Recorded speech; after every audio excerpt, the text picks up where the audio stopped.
मित्रों, प्रेम की कोई पराकाष्ठा नहीं होती। प्रेम संयोग में असीम होता है और वियोग में अनंत होता है। श्री कृष्ण मित्रों, फिर एक बार बहुत बहुत हार्दिक स्वागत है आप सभी का। आज हम बात करेंगे मिथुन राशि के जुलाई से लेकर दिसंबर महीने तक के प्रेम संबंध और वैवाहिक संबंध के राशिफल की, और अंत में उपाय की चर्चा भी करेंगे। इसलिए वीडियो को पूरा अंत तक देखें व सुने, तभी आप मिथुन राशि वालों के राशिफल की पूरी जानकारी प्राप्त कर पाएंगे। ये राशिफल चंद्र राशि पर आधारित है, यानी मून साइन पर। जिन लोगों को अपनी राशि नहीं पता है वो लोग अपनी जन्म कुंडली में देख लें कि चंद्रमा उनकी किस राशि में है। जिस राशि में चंद्रमा है वही उनकी राशि है। जिनके पास जन्म कुंडली नहीं है वो अपने नाम के पहले अक्षर से अपनी नाम राशि जान सकते हैं, और ये राशिफल अपनी नाम राशि से देख व सुन सकते हैं। तो चलिए मित्रों, शुरू करते हैं। सबसे पहले हम जानेंगे कि मिथुन राशि वाले कैसे होते हैं, बहुत ही संक्षिप्त में जानेंगे। उसके बाद राशिफल की चर्चा करेंगे। तो सबसे पहले जानते हैं कि मिथुन राशि वाले कैसे होते हैं। मिथुन राशि वाले लोग जो होते हैं वो प्रायः देखा जाता है बहुत ही खुश मिजाज होते हैं, चिंता रहित होते हैं, ज़्यादा चिंता नहीं करते हैं किसी भी बात की, और हमेशा खुश रहने का प्रयास करते हैं। इनके पास बातों का भंडार होता है, बातों से किसी को भी प्रभावित कर लेते हैं, बुद्धिमान होते हैं और दूसरे के मन की बात को तुरंत जान लेते हैं। बातों में कुशल होने के कारण अपनी बातों को बहुत प्रभावी ढंग से पेश करते हैं, ये इनकी विशेषता होती है। परोपकारी भी होते हैं और कभी कभी अपना नुकसान सहकर भी ये परोपकार करते हैं। इनके जीवन में उतार चढ़ाव बहुत रहता है, इस वजह से कभी कभी निराश हो जाते हैं, पर ये निराशा से निकल भी जाते हैं क्योंकि ये मेहनती बहुत होते हैं, इसलिए सफलता पा ही लेते हैं। थोड़ा इनका स्वभाव जो होता है वो शक्की होता है, और मिथुन राशि वाले लोग जो निर्णय लेने में सामान्य से ज़्यादा समय लगाते हैं। कोई भी निर्णय लेना हो सोच विचार कर लेते हैं। इनको हमेशा सीखना और ज्ञान प्राप्त करना अच्छा लगता है, और ये सवाल बहुत करते हैं, बहुत ज़्यादा सवाल पूछते हैं, जिससे कभी कभी लोग इनसे परेशान हो जाते हैं, इनके मित्र इनसे परेशान हो जाते हैं। सामाजिक होते हैं, मिलनसार होते हैं, जबकि दूसरी ओर बहुत गंभीर भी हो सकते हैं। कई बार इन्हें बहुत बेचैन देखा जाता है, यहाँ तक कि दुविधा की स्थिति में हो सकते हैं। मिथुन राशि के लोगों को बातें करना बहुत अच्छा लगता है, दुनिया को जानने की बड़ी इच्छा होती है। भाई बहन के साथ इनके व्यवहार बहुत अच्छे होते हैं, मित्रवत होते हैं, और उनके साथ बिताया गया समय भी इनका बहुत कीमती होता है। पारिवारिक जिम्मेदारियां अक्सर ये लोग निभाते हैं, लेकिन इनको पारिवारिक जिम्मेदारियों में कई बार संघर्ष देखने को मिलता है, और लेकिन ये उस संघर्ष से निकल जाते हैं। आकर्षक व्यक्तित्व वाले होते हैं और बुद्धिमान तो होते ही हैं। ये दिल से वफादार और विश्वसनीय होते हैं, लेकिन इनको जीवन साथी ऐसा ही चाहिए जो शारीरिक संबंधों के साथ साथ बातचीत करने का भी इनके जीवन में बहुत महत्वपूर्ण होता है। तो बातचीत करने वाला भी हो तो इनके लिए ये ज़्यादा अच्छा रहता है, और ये अपनी बुद्धिजीवी और स्वतंत्र विचारों वाले जाने जाते हैं। बहुमुखी प्रतिभा के धनी होते हैं, हर तरह की चुनौती स्वीकार करने को तैयार रहते हैं। थोड़ा रहस्यमय स्वभाव के होते हैं, इन्हें पूरी तरह समझना मुश्किल होता है। कई बार बहुत क्रोध करते हैं, और कब नाराज हो जाएं कुछ नहीं कहा जा सकता। लोगों के बीच इनकी अच्छी पैठ होती है, रोमांटिक होते हैं, भाषा शैली इनकी अच्छी होती है। लोगों के सामने ये बहुत हंसमुख होते हैं, चतुर तो होते ही हैं, अपने काम को बड़ी कुशलता के साथ पूरा करते हैं। कलात्मक क्षेत्रों में भी ये लोग अपना अच्छा प्रदर्शन करते हैं।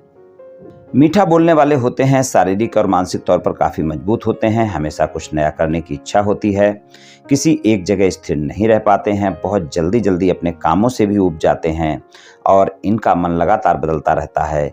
ये लोग बौद्धिक विचारों को ज़्यादा महत्व देते हैं, और बातचीत करना इनके लिए काफ़ी महत्वपूर्ण होता है, और जो होते हैं बहुत ही जिज्ञासु प्रवृत्ति के होते हैं ये मिथुन राशि वाले लोग, और अपने व्यक्तित्व से ये लोग किसी को भी आकर्षित कर लेते हैं। बस मिथुन राशि वालों की बात क्या होती है कि किसी भी एक चीज़ पर लंबे समय तक ध्यान केंद्रित नहीं कर पाते, और प्रेम के मामले में भी ये लोग खुद पर नियंत्रण नहीं रख पाते, और बिना सोचे समझे किसी रिश्ते में बहुत जल्दी पड़ जाते हैं। हालांकि अच्छे दोस्त होते हैं, अपनी दोस्ती को पूरा निभाने वाले होते हैं, अपने परिवार के साथ चलने वाले होते हैं, अपने परिवार के प्रति इनका लगाव ज़्यादा होता है।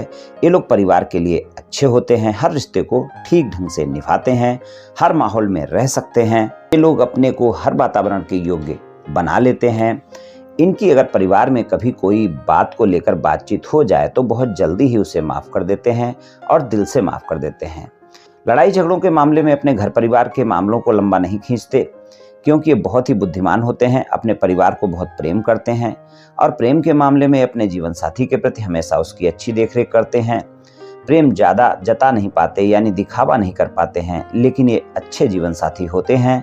पर अगर इनके स्वभाव को इनका जीवन साथी बदलने का प्रयास करे तो फिर ये सहन नहीं कर पाते हैं और इस कारण कभी कभी फिर इनका आपस में तनाव भी देखने को मिल सकता है। तो कुछ इस तरह के होते हैं मिथुन राशि वाले। चलिए मित्रों, मिथुन राशि वालों के राशिफल की चर्चा करते हैं।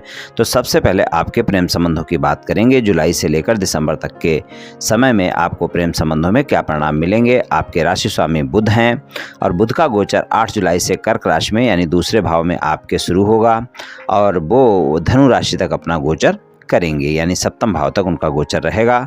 25 जुलाई से सिंह में, 1 अक्टूबर से कन्या में, 19 अक्टूबर से तुला में और 6 नवंबर से वृश्चिक में और 27 नवंबर से धनु में और 28 दिसंबर से वृश्चिक में दोबारा बकरी होकर उनका गोचर शुरू होगा। तो इस तरह ग्रह गोचर स्थिति आपके राशि स्वामी की रहेगी। पंचम भाव में तुला राशि है, स्वामी शुक्र हैं और शुक्र का गोचर अगर देखें तो 7 जुलाई से सिंह राशि में उनका गोचर प्रारंभ होगा आपके तीसरे भाव में और 7 अगस्त को वो कर्क में बकरी होकर गोचर में जाएंगे और वहाँ पर 2 अक्टूबर तक रहेंगे और 2 अक्टूबर को फिर से सिंह राशि में रहेंगे। वो 3 नवंबर को कन्या में गोचर होगा और 30 नवंबर को उनका गोचर तुला में यानी पंचम भाव में हो जाएगा। तो इस तरह की ग्रह गोचर स्थिति रहेगी पंचम भाव के स्वामी की और आपके राशि स्वामी की। सप्तमेश गुरु हैं जो कि आपके दसम भाव के स्वामी भी हैं, सप्तम भाव के स्वामी भी हैं। सप्तम भाव में धनु राशि है, दसम भाव में मीन राशि है। एकादश भाव में मेष राशि में 6 के 6 महीने गोचर करेंगे। 30 अक्टूबर तक वहां पर राहु के साथ उनकी युति होगी तो एकादश भाव में गुरु चंडाल योग का निर्माण होगा। आपके पंचम भाव में केतु भी 30 अक्टूबर तक गोचर में रहेंगे। प्रेम संबंधों में अगर हम देखें तो मिले जुले से परिणाम आपको मिलेंगे। प्रेम संबंधों में 30 अक्टूबर तक का समय बहुत बेहतर परिणाम नहीं दिखाएगा। वहां पर गलतफहमियों के चलते आपके वाद विवाद बहुत जल्दी आपके प्रेमी प्रेमिका के साथ हो सकते हैं। 30 अक्टूबर तक के समय में इस बात का ध्यान रखकर चलना बहुत आवश्यक होगा कि आप अपने प्रेमी प्रेमिका के साथ छोटी छोटी बातों को लेकर बड़ा करने से बचें, शंकाओं से बचें, गलतफहमियों से बचें, वरना वहां पर बहुत जल्दी आपका वाद विवाद हो सकता है आपके साथी के साथ। तो प्रेम संबंधों में 30 अक्टूबर तक के समय में ध्यान रखना है। नवंबर और दिसंबर का महीना काफी बेहतर परिणाम दिखाएगा। वहां पर आप देखेंगे कि प्रेम संबंधों के लिए काफी अच्छा समय रहेगा।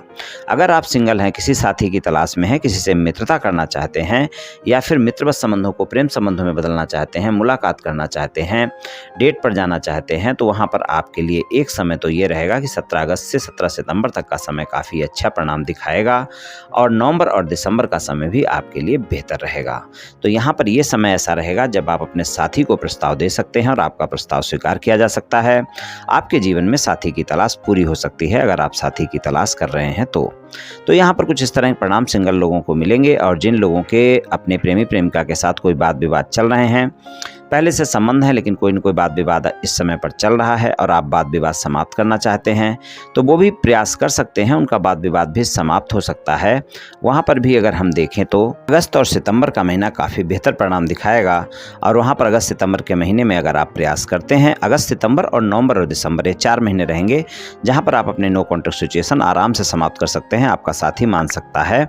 जिन बातों को लेकर वाद विवाद हुआ है उनको स्पष्टता से सुलझाना होगा और आपके साथी के साथ अगर कोई भी गलत बात आपने की है तो उसके लिए सॉरी भी बोलना चाहिए आपको। और अगर आपके साथी के साथ आप संबंधों में ईमानदार हैं तो ये 4 महीने ऐसे हैं जब आप अपने संबंधों में अपने साथी को दोबारा वापस ला सकते हैं, उसको मना सकते हैं, नो कॉन्ट्रैक्ट सिचुएशन को कॉन्ट्रैक्ट सिचुएशन में बदल सकते हैं। सिंगल लोगों के लिए भी जो मैंने समय अभी बतलाए थे उसमें अगस्त और सितंबर का महीना भी आपके लिए अच्छे परिणाम दिखाएगा। अगस्त से 17 सितंबर तक का मैंने समय आपको बतलाया है, लेकिन यहाँ पर अगस्त और सितंबर पूरा महीना आपके लिए बेहतर रहेगा। उधर नवंबर और दिसंबर भी अच्छा रहेगा। इस तरह के परिणाम सिंगल लोगों के लिए और नो कॉन्ट्रैक्ट सिचुएशन के लिए रहने वाले हैं प्रेम संबंधों में मिथुन राशि वालों के लिए। अगर आपके प्रेम संबंध पहले से हैं, आप अपने प्रेम संबंधों को विवाह संबंधों में बदलना चाहते हैं, अपने साथी को मनाना चाहते हैं, परिवार को मनाना चाहते हैं, तो वहाँ पर भी आप प्रयास कर सकते हैं। वहाँ पर भी अगर हम देखें तो अगस्त और सितंबर का महीना बेहतर है और नवंबर और दिसंबर भी बेहतर है। इन 4 महीनों में आप प्रयास कर सकते हैं। उसमें सबसे अच्छा समय नवंबर और दिसंबर का है जब आप अपने साथी को भी मना सकते हैं, परिवार वालों को भी मना सकते हैं और आप अपने प्रेम संबंधों में आगे बढ़ सकते हैं, यानी कि प्रेम संबंधों को विवाह संबंधों में बदलने का प्रयास कर सकते हैं और आपको सफलता भी मिल सकती है। और आप देखेंगे नवंबर और दिसंबर के 2 महीने ऐसे होंगे वहां पर कुछ मिथुन राशि वालों की शादियां भी होंगी और कुछ की बात भी पक्की होगी। तो यहाँ पर प्रेम संबंधों को विवाह संबंधों में बदलने के लिए भी समय अच्छा है। प्रेम संबंधों के प्रत्येक क्षेत्र के लिए नवंबर और दिसंबर का महीना ज़्यादा बेहतर परिणाम आपको दिखाएगा। और अगर आपके साथी की राशि मिथुन राशि है, तुला राशि है या कुंभ राशि है तो आप देखेंगे और भी अच्छे परिणाम देखने को मिलेंगे। वैवाहिक संबंधों की बात करें, सप्तम भाव में धनु राशि है, स्वामी गुरुदेव हैं। एकादश भाव में गोचर पूरे 6 महीने बना रहेगा। राहु के साथ युति रहेगी। 30 अक्टूबर तक के समय में आपको अपने जीवन साथी के साथ गलतफहमियों से बचना है, वाद विवाद से बचना है, शंका से बचना है, इस बात का ध्यान रखकर चलना है। नवंबर और दिसंबर आपको काफ़ी बेहतर परिणाम दिखाएगा। वहाँ पर वैवाहिक संबंधों में ज़्यादा अच्छे परिणाम देखने को मिलेंगे। अगर जीवन साथी के साथ कोई मतभेद चल रहे हैं तो अगस्त, सितंबर, नवंबर और दिसंबर ये 4 महीने ऐसे हैं जब आप अपने मतभेद समाप्त कर सकते हैं, वाद विवाद सुलझा सकते हैं। उसमें भी नवंबर और दिसंबर ज़्यादा बेहतर परिणाम आपको दिखाएगा। वहाँ पर आपके मतभेद आसानी से समाप्त हो सकते हैं। वैवाहिक संबंधों में अगर आपका जीवन साथी कोई व्यापार, कारोबार या नौकरी करते हैं तो आप देखेंगे नवंबर और दिसंबर के महीने में वहाँ से कोई ना कोई लाभ देखने को आपको मिल सकता है। हालांकि 6 के 6 महीने कोई ना कोई लाभ मिल सकता है, लेकिन नवंबर और दिसंबर का महीना ज़्यादा बेहतर है। वहाँ पर ज़्यादा अच्छे परिणाम देखने को मिल सकते हैं, साथ ही से आपको लाभ मिल सकता है। तो यहाँ पर कुछ इस तरह के परिणाम देखने को मिल सकते हैं और अपने मतभेद भी आप समाप्त कर सकते हैं। और अगर आप अविवाहित हैं, किसी रिश्ते की तलाश में हैं, तो नवंबर और दिसंबर ये 2 महीने ऐसे होंगे जब आप देखेंगे अविवाहित लोगों के लिए बहुत अच्छा समय रहेगा। आपके जीवन में कोई ना कोई ऐसा रिश्ता आ सकता है जहां पर आपके जीवन साथी की तलाश पूरी हो सकती है, यानी आपको मनपसंद साथी मिल सकता है और आपकी शादी की बात पक्की हो सकती है। तो आप देखेंगे कुछ लोगों की शादी भी हो सकती है और कुछ लोगों की शादी की बात भी पक्की हो सकती है। अविवाहित लोगों के लिए काफ़ी अच्छा समय है नवंबर और दिसंबर का मिथुन राशि वालों के लिए। ससुराल पक्ष के लोगों के साथ संबंध अच्छे रहेंगे, वहाँ पर कोई ज़्यादा दिक्कतें नहीं हैं, वहाँ पर संबंधों में मधुरता बनी रहेगी और ससुराल पक्ष के लोगों के साथ संबंध भी आपके मधुर रहेंगे। तो कुछ इस तरह के परिणाम देखने को मिल सकते हैं प्रेम संबंधों में और वैवाहिक संबंधों में मिथुन राशि वालों को। और उपाय की बात कर लें तो आप बुधवार वाले दिन गाय को हरा चारा खिलाएं या फिर आप मूंग 5 मुट्ठी मूंग मंगलवार की शाम को भिगो कर रख दें और सुबह बुधवार के दिन अपने हाथों से गाय को खिलाएं। ये उपाय आप करते रहें मित्रों, निश्चित ही आपको लाभ मिलेगा। बुधवार के बुधवार करें। तो मित्रों, आज मैंने आपसे मिथुन राशि वालों के जुलाई से लेकर दिसंबर महीने तक के प्रेम संबंध और वैवाहिक संबंध के राशिफल के बारे में कुछ चर्चा की। ये राशिफल सामान्य राशिफल है, सभी जातकों पर पूर्ण रूप से प्रभावी होगा ऐसा संभव नहीं है, क्योंकि आपकी जन्म कुंडली पर भी बहुत कुछ निर्भर करता है।